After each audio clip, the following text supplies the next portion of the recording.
Hi everyone! Welcome to my channel. Today I'm going to show you how to enable the camera on your Windows 10 computer step by step. Whether you're having trouble with your camera or just setting it up for the first time, I've got you covered. Let's get started.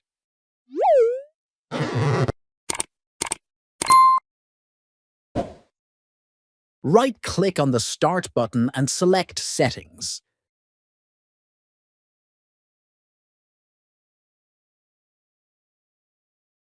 Next, click on Privacy Settings, and then Camera.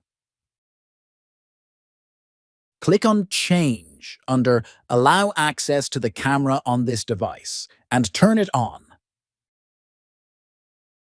Make sure the toggle for Allow apps to access your camera is also turned on. And that's it. Those are all the steps to enable your camera on Windows 10.